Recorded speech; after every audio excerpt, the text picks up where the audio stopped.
All right, so I was saying we're looking at Ezekiel tonight and asked what your initial reactions were for Ezekiel. Don't like him. You don't like Ezekiel? What is there to like?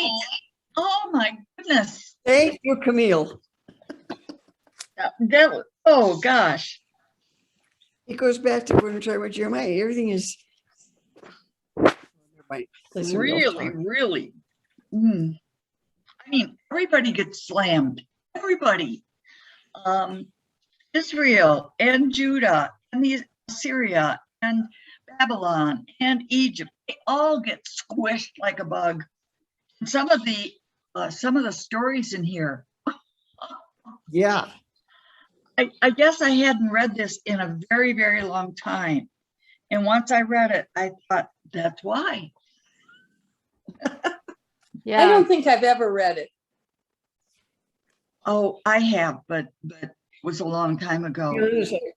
I was trying to do my homework, and I mean, right from the start, when he has to lay on his right side for what, 390 days, and then on his left side for 40 days, and what he can eat and what he can drink, and very specified, and some of the other stuff. Pretty dark. Yeah, very harsh, very, very harsh. Confession. I didn't make it to the last chapter. I did pretty well. And then I got interrupted, and B, I lost it. It's harsh. Too much. The Bible that I'm using is the Inclusive Bible for tonight. And Ezekiel is referred to as mere mortal. Every time Yahweh speaks, it's mere mortal. What does your version say? Go back to the beginning here. I have old mortal. Old mortar. No, mortal. it's an old. Oh, mortal. Okay. Well, son of man. I mean, he was 30 years old, and when I first started reading it, I thought, it sounds like this guy is on PCP, you know, that he found some mushrooms and he shouldn't have eaten them. Well, I found one verse to be really frustrating. What? What was it, 12:21? It says, if, however, you warn the righteous not to sin, and they do not sin, they shall surely live because they took your warning, and you will have saved your life. Oh, because he constantly is warning, or Ezekiel is being constantly warned that he's got to speak truth to the people. And if he keeps his mouth shut, he's in big trouble. But why saving his life? I mean, why is this going to save his life? Because he's done his job appropriately. Oh, okay.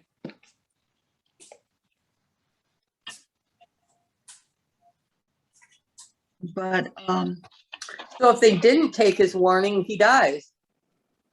Mm-hmm. That's all the way through here. That's pretty heavy. Yeah. Yeah.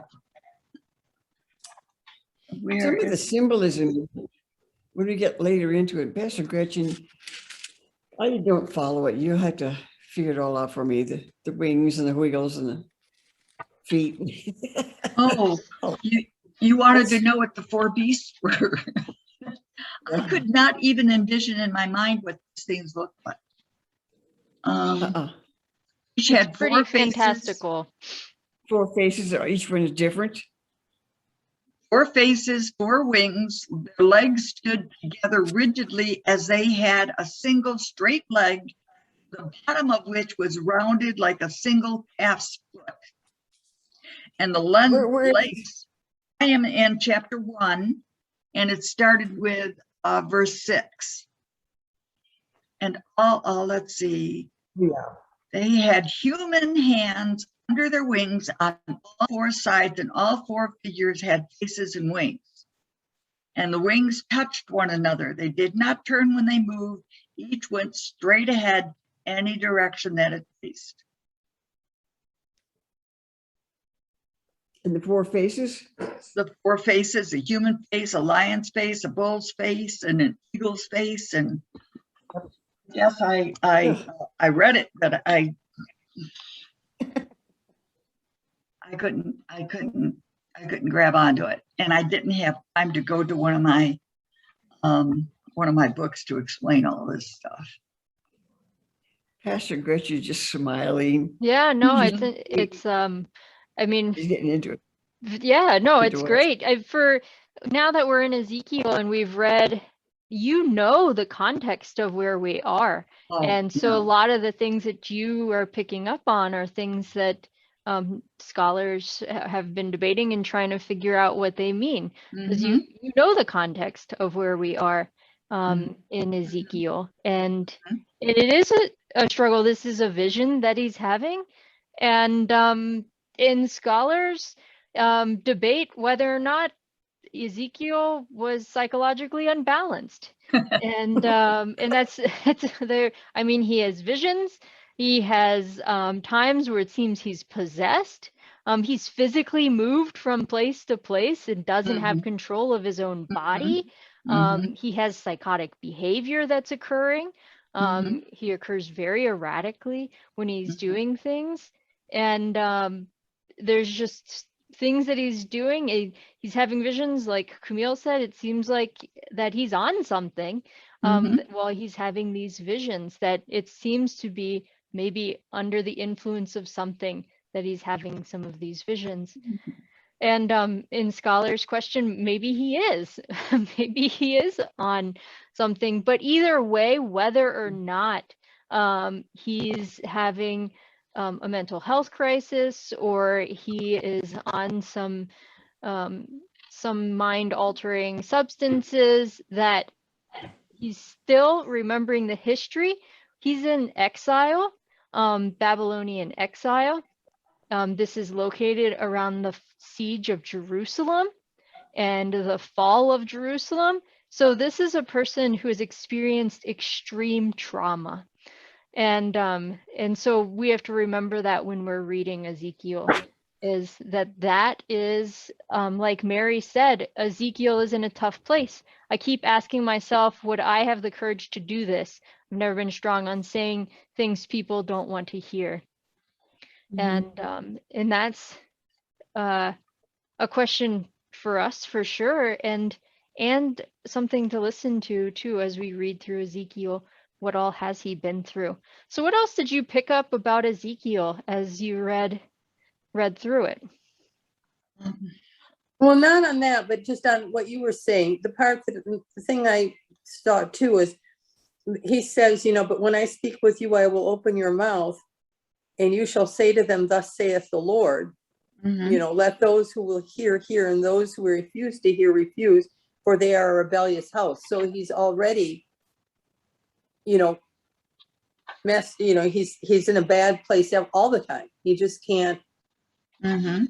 whatever he says, people may not like or may like, or, Mhm. if they don't like it, they're not going to like him. And Mhm.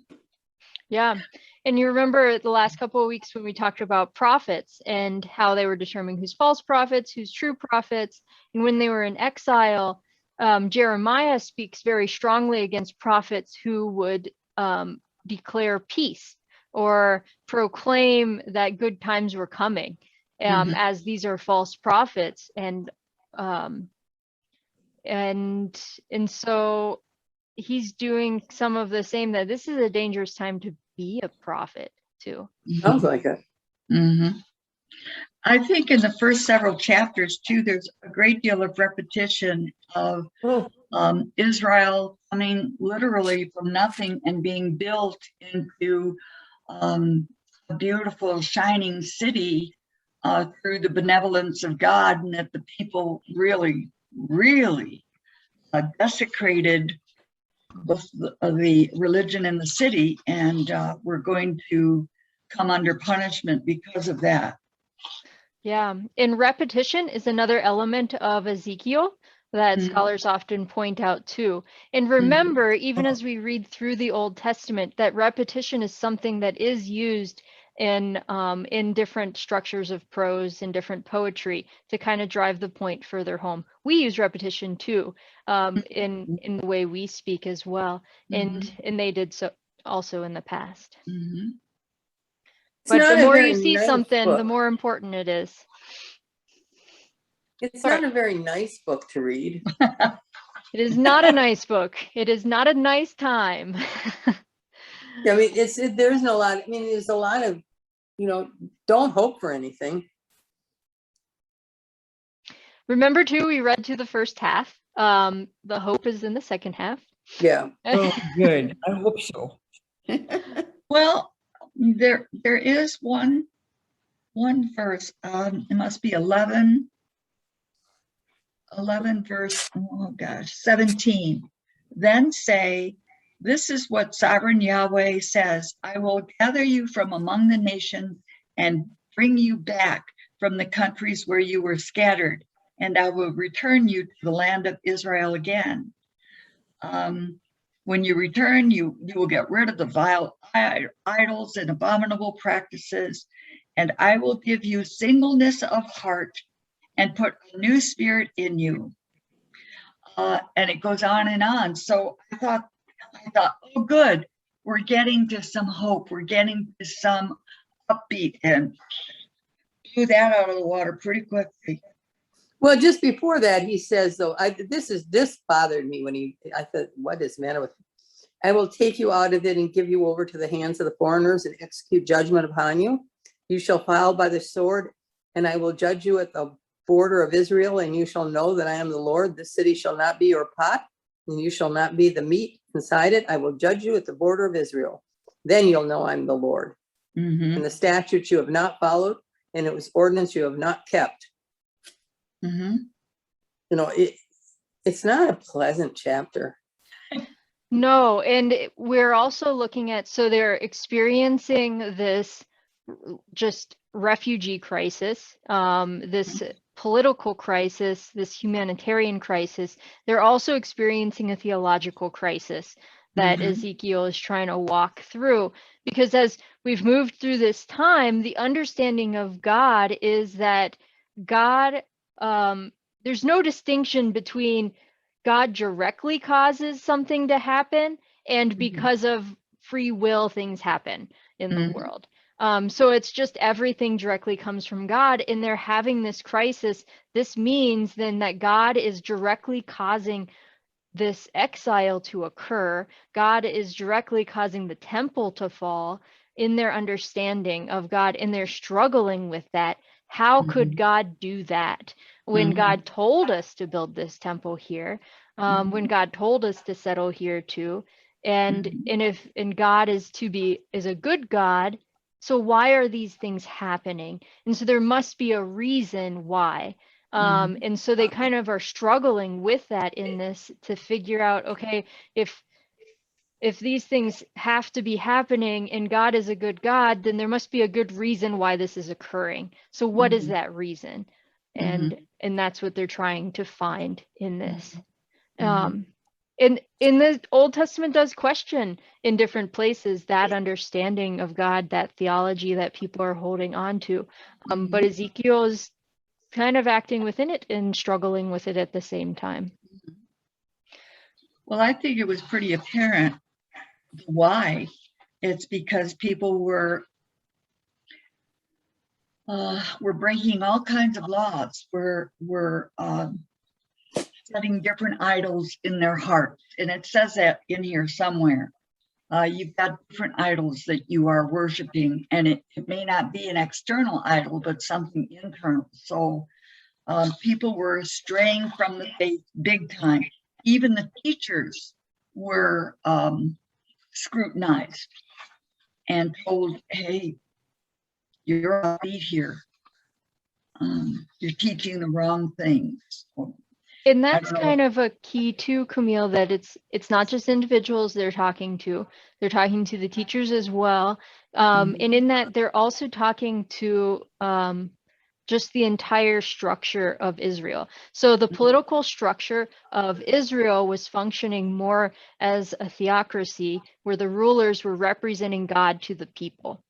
Now, all of the rulers, the entire ruling class, has been taken into exile into Babylon. There is now no longer any representation from the rulers of God to the people. And so now where is God in the midst of that? Where, because that whole political system has crumbled. So Ezekiel is also trying to present forward, look, this whole system, we're not a theocracy. And if we're not a theocracy, if God doesn't function within a theocracy, then who is God even? And how do we figure out where God is, and how do we communicate with God or understand God? And Ezekiel is putting forward an alternative way of society, an alternative community that would still work within exile. So instead of a theocracy, which could not work in exile because they're under Babylonian rule, to replace that instead with faithfulness, ethical standards, obedience, and those methods of being in relationship with God, instead of being in relationship with God through priests in the ruling class, which is interesting for Ezekiel to be bringing that forward, because Ezekiel belonged to the family of priests. And so in Ezekiel, as belonging to the family of priests, is bringing this forward too, that, you know, it's not just it's not through the ruling class necessarily. Like, we are all responsible for our faithfulness, our ethics, and our obedience to God.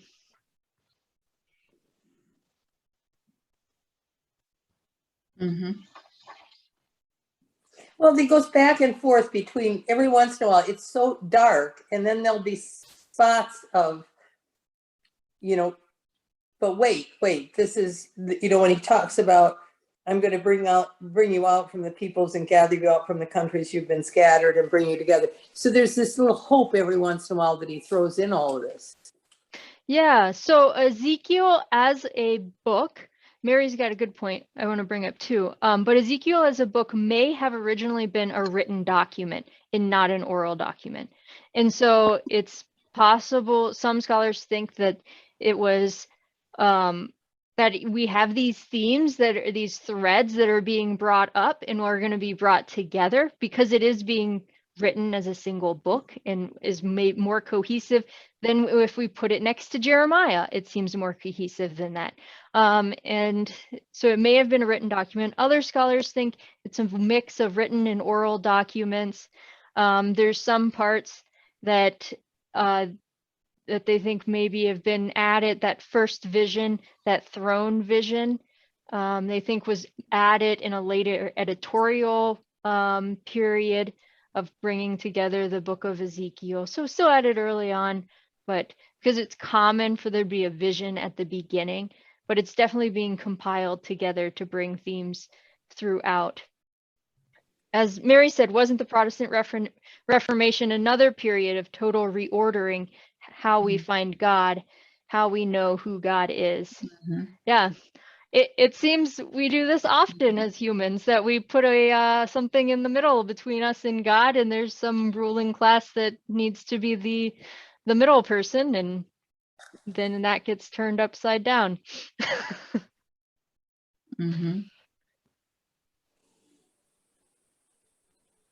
Well, some of this repetition, just read everything over. I found it very repetitious. And he said some of it was oral, some of it's written history. Well, with oral history, isn't that part of it? Repetition, so it keeps it going. And with writing, it's a little more definite, but oral tradition is repetitive, is it not? Don't we pass down our stories from generation to generation with oral history? It can be. Oral tradition also often includes some type of meter to it, to make it easier to remember, some type of rhythm to the way the wording is that makes it just easier to memorize. But there's still repetition that is used in written language, in literature, as a literary device. I'm trying to think of some you know, where like if you're reading a novel and you get to the point in the novel when you're like, ah, that's why they used that as the book title. That like, I mean, that's Mhm. kind of something that's used Mhm. and then after that, you start noticing it more places. Sometimes it's used Mhm. like that in a repetition way. Mhm. Some books, I still wonder why they use that title, but most of them you figure it out.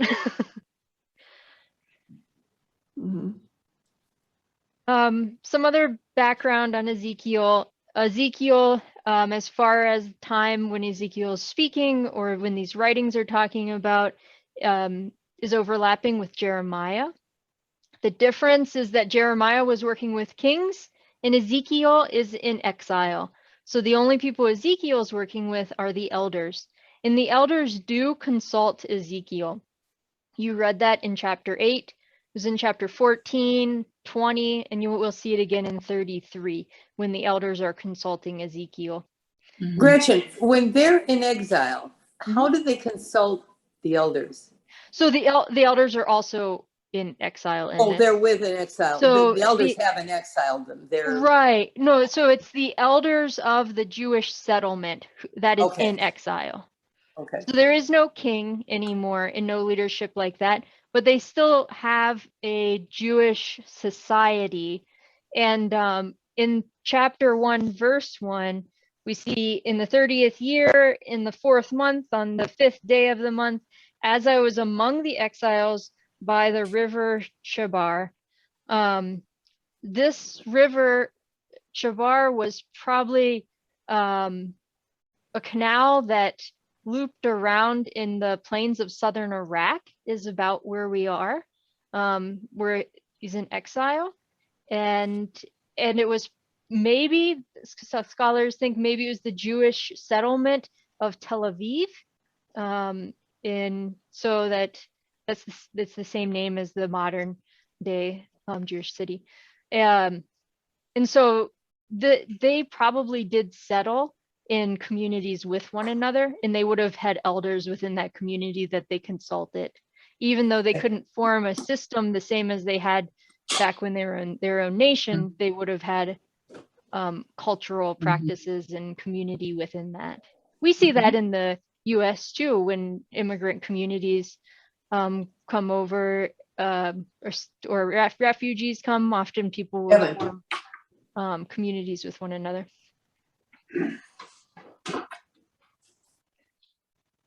Mhm. So that's, and then also in 1, we see that Ezekiel's age maybe in the 30th year, that may be Mhm. referring to his age. Mhm. The age of 30 is actually an interesting piece for this to be starting. So this saying he received his vision at the age of 30, according to Numbers chapter 4, 30 would have been the minimum age for assuming office as a priest. And Mhm. so it could have been that Ezekiel in the same year he was ordained as a priest was when he received this vision. So this Mhm. would be the very start of his ministry of priesthood that this is coming. Mhm. Ezekiel's name means God strengthens or may God strengthen. And so this active probably between 593 and 571 BCE is about where we are. And we are reading in chronological order here as we're reading through these books, from Isaiah to Jeremiah to Ezekiel. Although some ancient older order was Jeremiah, Ezekiel, Isaiah, and it seems it was around the early medieval period that it was put into this other order that we read in now. Mhm.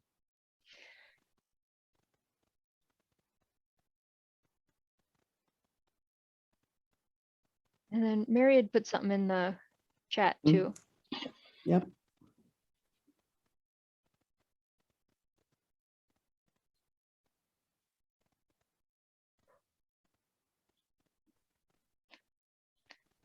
And I forget sometimes, I don't know if the people viewing later can see the chat. It seems to me one of the greatest contributions of the Protestant Reformation is to remove barriers between the individual and God. So there's no hiding where the relationship between the person and God is direct, as made possible by Jesus Christ. Yeah. If we are honest, there's less possibility for the mediator to lead the individual astray. Yeah. And one of the pieces of the Protestant Reformation was not just leading the individual astray, but also taking advantage of the individual for own personal gain, which Ezekiel definitely does not receive any good personal gain in his work as a prophet. Being a messenger of God, at least as a prophet, is very different from what we see later on with some of the structure that we put in place in our religious practices. So, Toby, you're muted.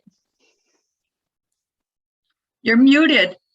You've got a slash through your microphone. Turn your microphone on. There you go. There. I think, can you hear me now? Yes. No, I said, sorry, I keep leaving.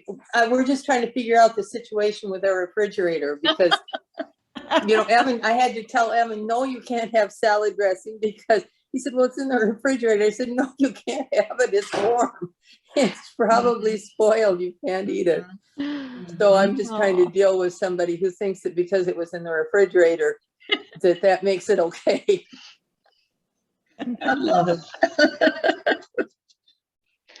So. Well, I've got an introduction to Ezekiel and as a video. So I'd like to share my screen here and have you see this. And this one, to listen to it and hear, she does a great job introducing this. I'll just let her do it. Why the two books? Oh, why these two? Yeah. One's the English, one's the Hebrew. Oh, I can't That's see all. from here. Yeah. No, this is my old English one. See the ink smudges on my fingers. I'm Dr. Carly Crouch. I am the David Allen Hubbard Professor of Old Testament, and I am looking this afternoon at the book of Ezekiel.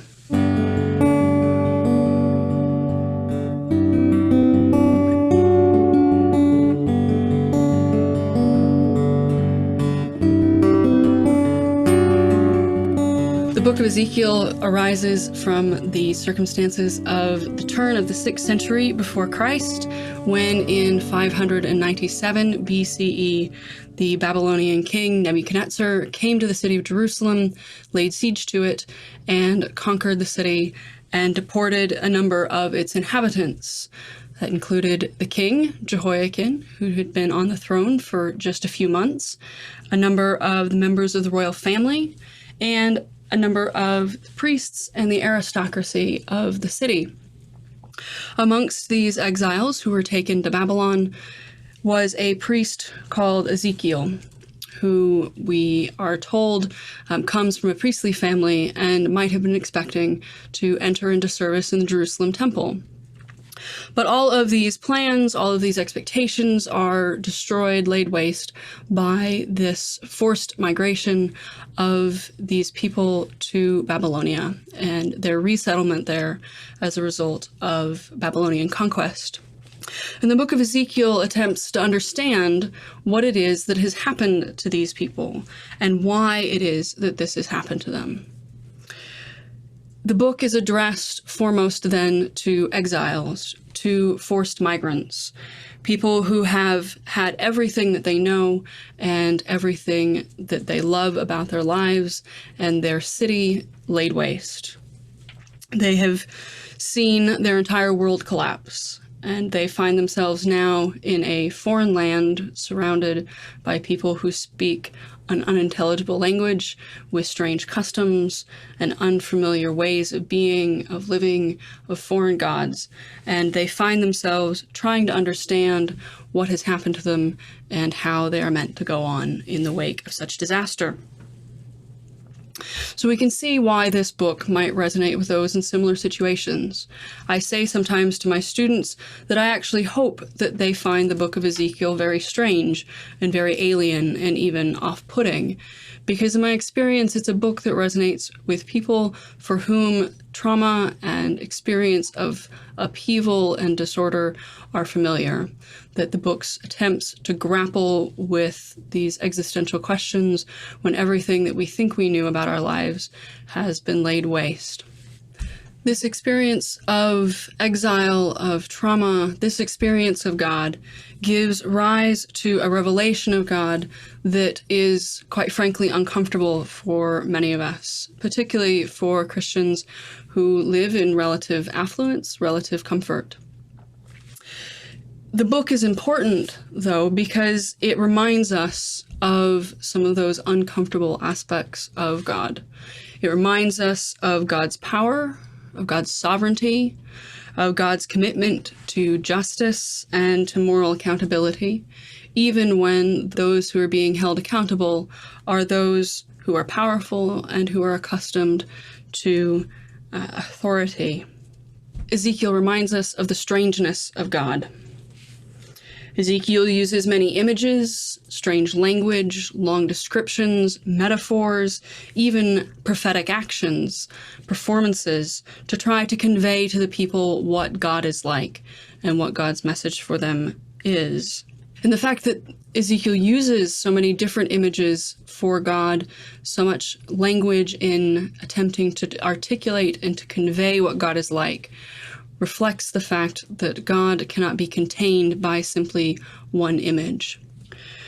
The book also reminds us of God's commitment to God's people, even in times and periods of great upheaval. It reminds us of God's commitment, even in times that it feels as though God has abandoned humanity. The final phrase of the book is, God is there. And so the book reminds us that God is there, ready and committed to constructing a new future out of the ruins of the past.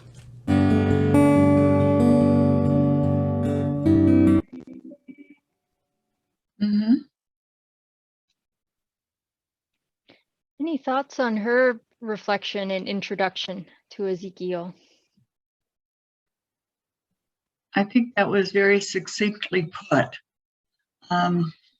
She summed that up, I think, very nicely.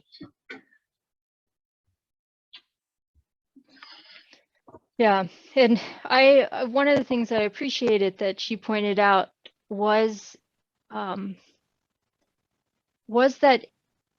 it is a testament to the comfort that we have in our life when we don't understand some of the things in the Bible, or when some parts of the Bible sound so harsh that we have trouble wrapping our minds around it, and a testament to that, the comfort that we do live in, and also a reminder that not everybody does live in that, and that there's parts of the Bible that there are people in our world today who would really connect with Ezekiel because of what their life circumstances are. And that God is present in all of those places.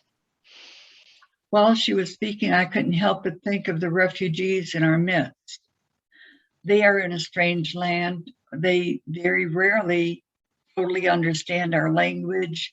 Our customs are totally foreign to them. And even though they hadn't been led away under exile, they are still estranged from everything that is familiar to them, and forced because of circumstances to begin a new life here. And maybe it would help us to better understand that, to better realize that's what they're going through as well. Give us an opportunity to extend the hand of Christ more effectively to them. I like that, Camille. And finding ways that we could walk alongside people who have experienced and would understand these parts, and to not be afraid to ask can you tell me how you hear this book of the Bible, and to learn from that, and and and understand that that perspective is valid too. Sometimes when we don't understand, we assume that somebody else's perspective is not valid without taking in just how they've experienced life and the diversity of how people in the Bible have experienced life. Not everyone, not all the stories are through. We are in one of the darkest times of exile and a siege, and not every story in the Bible is about that. Some of them are fun like stories of origin stories, or stories about life and family systems, and and this is a very difficult and painful, traumatic time. And we see that you asked about some of the symbolism as we get into chapter 4 and 5. We start to see this is some of the symbolism in here. Chapters 4 and 5 are almost written like 3 acts that are occurring, like in a play, in a performance. And Ezekiel is putting on this performance, this like this silent performance for the people and acting it out. And it may have been that he's acting it out to show the people what's happening. It's also sometimes we do things just individuals will do things in order to put something into motion. So like athletes, before they go into a game, will often imagine themselves winning the game, or imagining how a race is going to go. And Ezekiel is imagining what's happening during the Jerusalem siege. And so he lays out in chapter 4, verses 1 through 8, the Jerusalem siege, and takes that and shows it brick by brick, and put the siege works against it. And Ezekiel is acting out from the part of the Babylonians to bring the siege to life for the people. Set camps against it and plant battering rams against it all around. Then take an iron plate and place it as an iron wall between you and the city. Set your face toward it and let it be in a state of siege, and press the siege against it. This is a sign for the house of Israel. Then we get into this lying on the left side for 390 days and lying on the right side for 40 days. Scholars don't actually know what that means. Like, what is this matching up to? Is it matching up to like the length of time of the siege? Is it like the numbers just don't completely match? So there's the precise significance of it is kind of unclear as far as this lying on one side or the other side. But we do remember, as we think about the siege of Jerusalem, there was that period where they were under siege. The siege broke when Egypt broke the siege, and then the siege began again. And so there were different periods within that siege that they were experiencing it. Chapter 4, verses 9 through 17 really show just the devastation that the siege caused. When you look at food rations and water rations, you can really start to see that, and it brings it home as he's acting this out through his own intake and through his own body, acting out that there's food at this amount for a time. And if we remember back to Jeremiah, when Jeremiah was in prison, they gave him a loaf of bread each day until the bread ran out. That there was a time when they ran out of food in the siege. There's also a time when the cisterns ran dry and they could not be refilled. There was no more water. And so they're in this city, there's no food, there's no water. And if we look at chapter 5, verse 10, surely parents shall eat their children in your midst, and children shall eat their parents. There were rumors of cannibalism occurring. Really? Well, I mean, when you're under siege, there's rumors under siege anywhere that cannibalism is occurring. Whenever there's a major siege that is occurring for long periods of time, you run out of food, you run out of water, and that has an impact on the way you're able to process information, the way you're able to hold on to relationships, and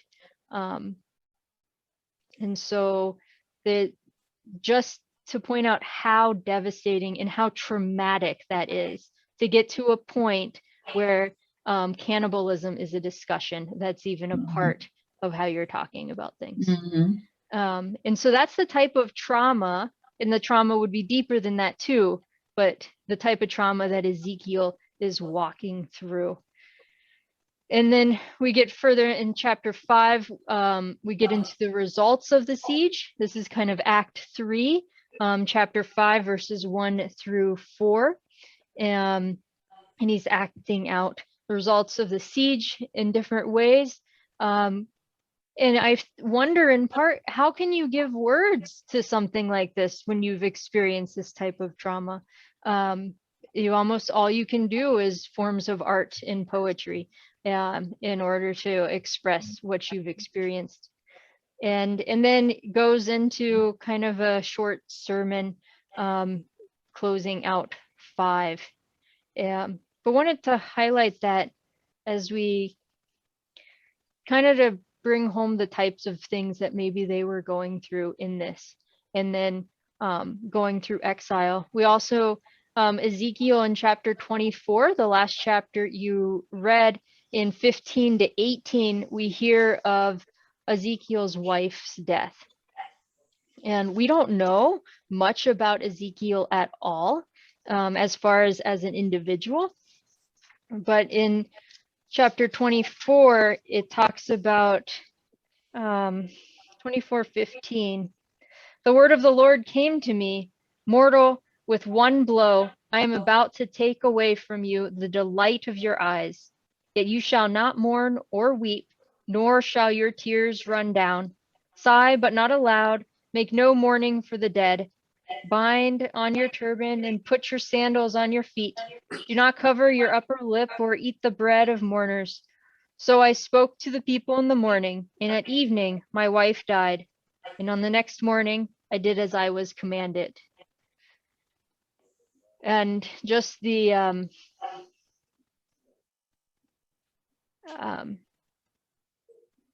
I don't know, I suppose there's not even words for that type of grief that he had to go through with that, and that the people would have been experiencing in the midst of that.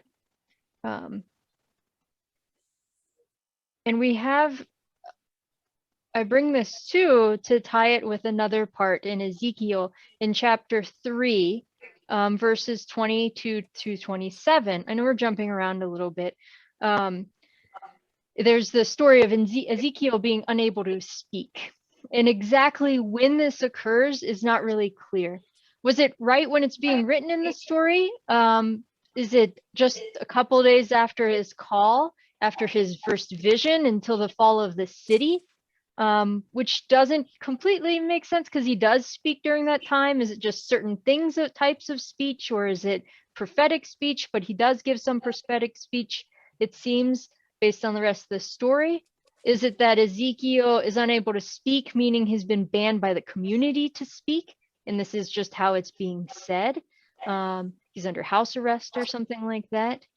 Or another explanation that scholars think is maybe it's from the beginning of the siege to the fall of the city that he's not speaking, and that maybe it's as a result of the trauma of his wife's death and of the destruction of the temple, that for a period he finds himself just unable to speak after the death of his wife. And then the destruction of the temple would have been not just a community impact on him, but remembering that he was from a family of priests and was entering the priesthood. And so that would have been his life and something, his kind of dreams and hopes and his goal to move towards, that had just been destroyed as well.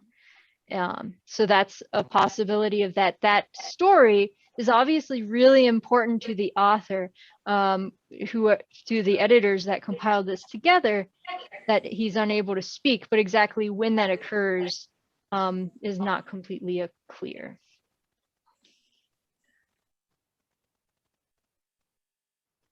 So I have, so that's kind of an overview. Trying to think if there's, also in 3, since we're in chapter 3, chapter 3, verse 10. He said to me, "Mortal, all my words that I shall speak to you, receive in your heart and hear with your ears. Then go to the exiles, to your people, and speak to them." This chapter 3, verse 10 kind of shows how prophetic communication is received and describes that. That first, prophetic communication would be like an impulse, would be received in the heart. It's not necessarily words first, but received first in the heart, and then would have been heard. Communication would have, or figured out how to say, and then would be shared. So some insight into how maybe this is processed as a prophet.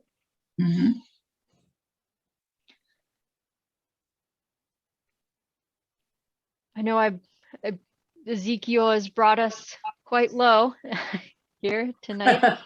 I have this, I wanted to close with this video from the Bible Project, and on the first half of Ezekiel. So there's 2 videos, and we'll watch the second one next week.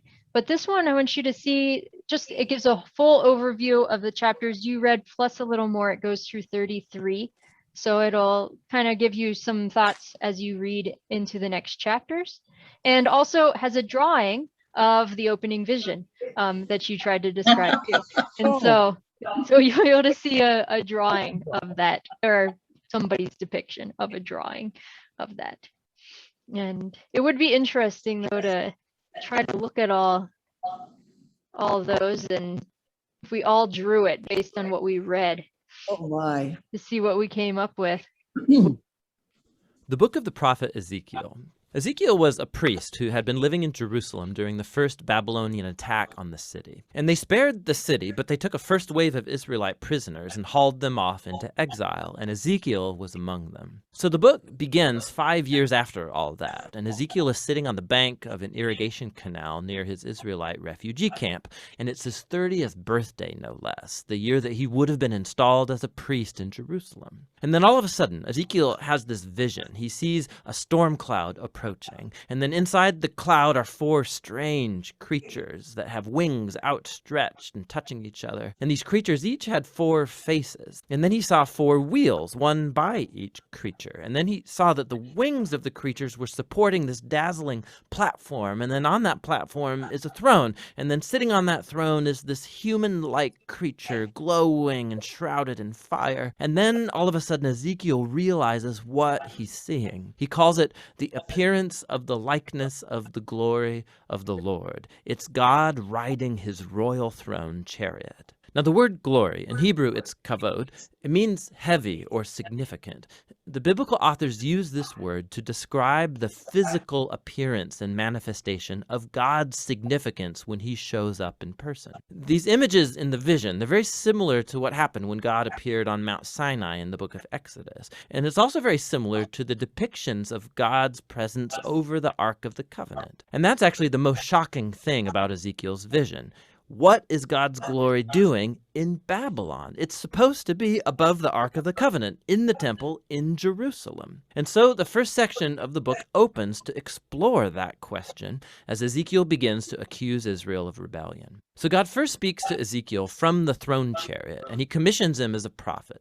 Ezekiel is to accuse Israel of breaking their covenant agreement with God in a couple ways. Israel has given their allegiance to other gods and has been worshiping idols, and this has all led to rampant social injustice and violence. And so as a result, God appoints Ezekiel to warn the people. The first Babylonian attack that took Ezekiel into exile is going to be matched by another, and Jerusalem, its temple, all face imminent destruction.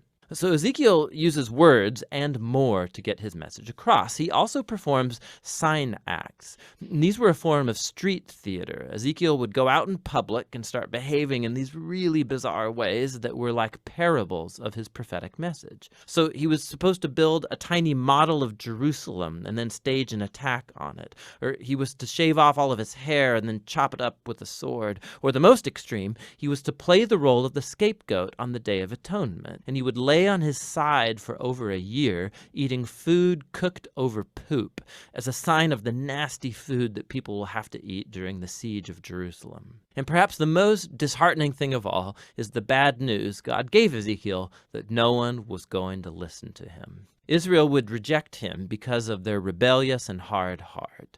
And this recalls Moses' description of the people after the wilderness rebellions, when he predicted that exile would one day happen, and Ezekiel had the unfortunate privilege of seeing it all come to pass.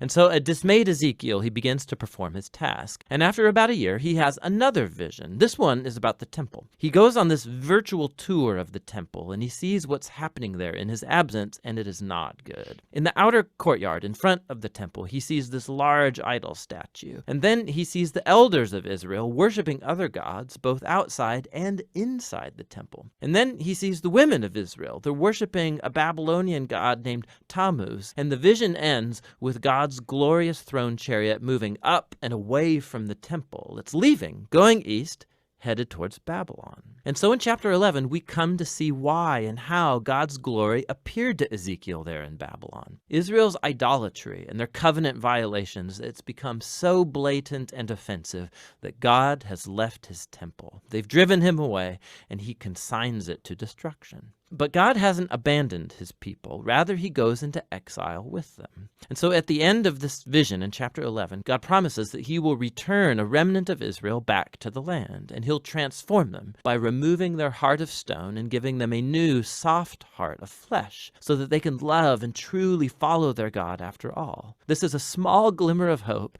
and it's quickly submerged under the reality of the imminent destruction. But chapter 11, it's a key transition, and it helps us understand how the rest of the book has been designed. So the next 3 sections are all announcements of God's judgment, first on Israel, then on the nations around Israel, and then on Jerusalem itself. But then after that, the hopeful conclusion of chapter 11 gets developed in the final 3 sections of the book. First, hope for Israel, then for the nations, and then for all creation. Chapters 12 through 24 focus on God's judgment coming to Israel. And this is a diverse collection of poems and essays. And here Ezekiel shows his fondness for parable and allegory. So he depicts Israel as a burnt, useless stick, or as a rebellious wife, or as a dangerous, raging lion that gets captured, or as 2 promiscuous sisters. These are all depictions of Israel's senseless rebellion and idolatry that results in their ruin.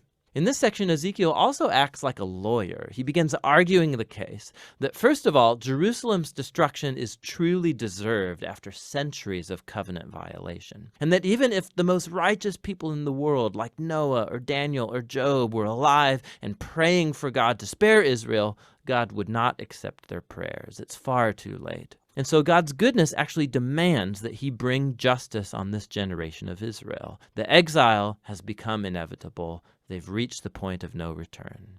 Following this, Ezekiel focuses first on the nations immediately around Israel, and then on the 2 most powerful states in the region, Egypt and then Tyre. Israel has allied with these nations and adopted their gods and their idols, and so God accuses the kings of Tyre and Egypt for arrogantly viewing themselves as gods who get to define right and wrong on their own terms. And God holds these kings accountable for their pride, and he announces that he will use Babylon to bring them down. They will face God's justice along with everybody else.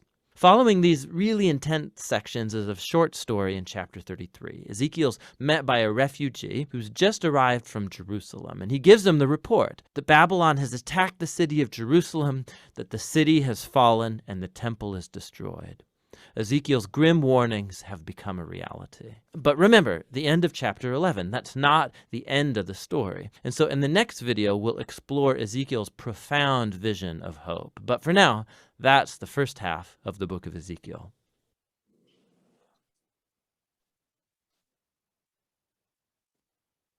Well, that's an incentive to read the rest of the book.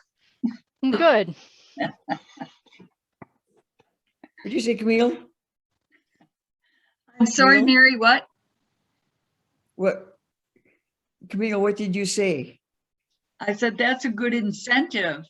Read the rest of the book. Okay.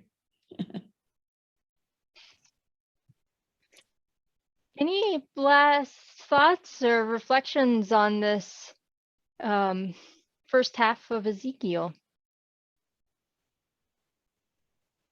It's gotta get better. Sorry. How to get better. I think that's probably what the people were feeling in the midst of this too. So that feels like a very appropriate way to be in the midst of the middle of Ezekiel. Mhm.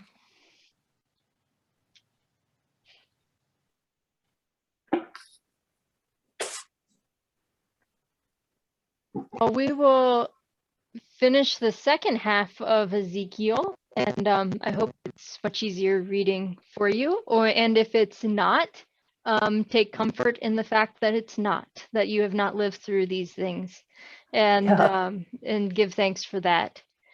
And as you read through it, we'll meet again next week, Wednesday, 6:30. We'll be online again and record it too for those who are not able to make it. You know, when we get done with this, when we read the whole Bible, we need to get shirts that say, I read the whole Bible and the date. I think that would be cool to have. Maybe they could say you could have a fill-in one where you can write my favorite book was Mhm. Ezekiel, Ezekiel. not. Jeremiah wasn't so great either. I just think it would be fun to have them because I don't think without you, Gretchen, we could have ever done this. You can't do it on your own because you don't have the history. Mhm. Mhm. And Yeah. I want to point out how good of theologians you've become and scholars as you read through Ezekiel. A lot of what you pulled out just with your reading were things that were some of the main points that scholars point out about Ezekiel. And in that you really, as you dive into it, we're in a place where you know a lot of history leading up to it. And so you could lead this class too. No. Not effectively, no. But I gotta scoot. I will see you guys next week. Everybody Sounds have a good. wonderful week. Have a Stay good safe, week. everybody.